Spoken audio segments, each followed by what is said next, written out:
And welcome back to another video. So this video is going to be different from the videos that I've put out so far in that this isn't obviously a training video. What I'm going to do in this video is dissect some of the things that I saw in my own training that I put out on YouTube in the previous sort of 5 days and sort of see what do I need to do better. Alright, so the first thing that I noticed was that my squat depth is for shit. Now, I've known this for a little while because I had a really bad ankle injury back in 2008 and my ankle mobility and hip mobility hasn't been great since.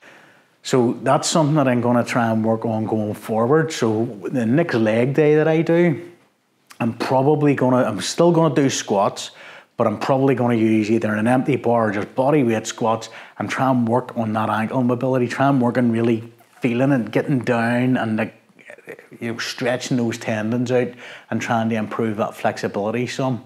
I'm also probably going to work on that outside of the scope of these videos and the training videos and stuff and do it in kind of some of my spare time. The idea being that if I improve my ankle mobility and my hip mobility, hopefully I'll be able to hit a deeper depth, risk less injury, and over time progress to heavier weights.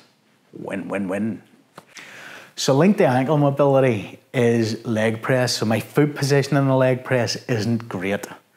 So it's not, I try to move my feet as far down that leg press foot pad, plate, as I can get them. But I find myself, even when I'm wearing powerlifting shoes with a big sort of 25mm heel on them, I still feel my heels lifting off the plate and I'm pushing with my toes. That's obviously to do with ankle mobility. So I think if I can get my ankle mobility better, it's going to help my squat.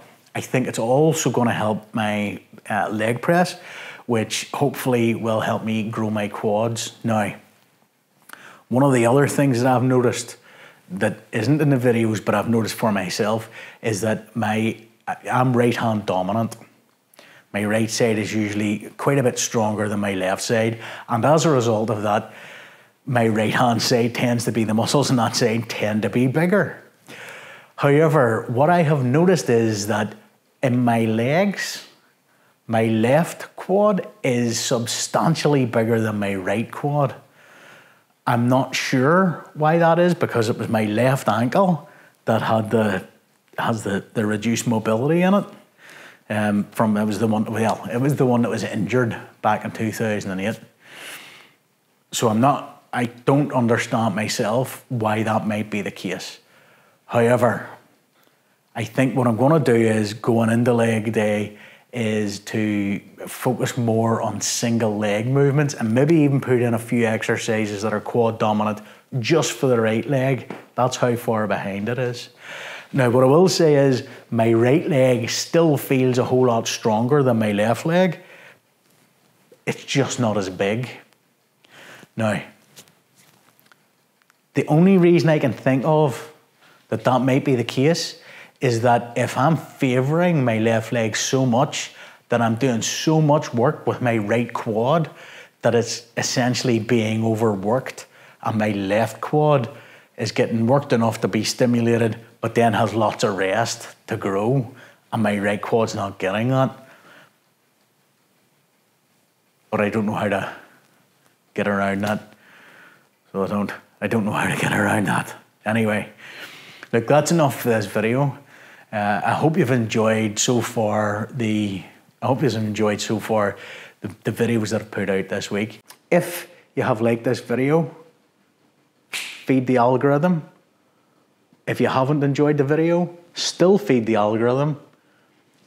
If you have something to say, feed the algorithm with comments. Essentially do all the YouTube stuff, and I'll see you again in the next video. Take it easy.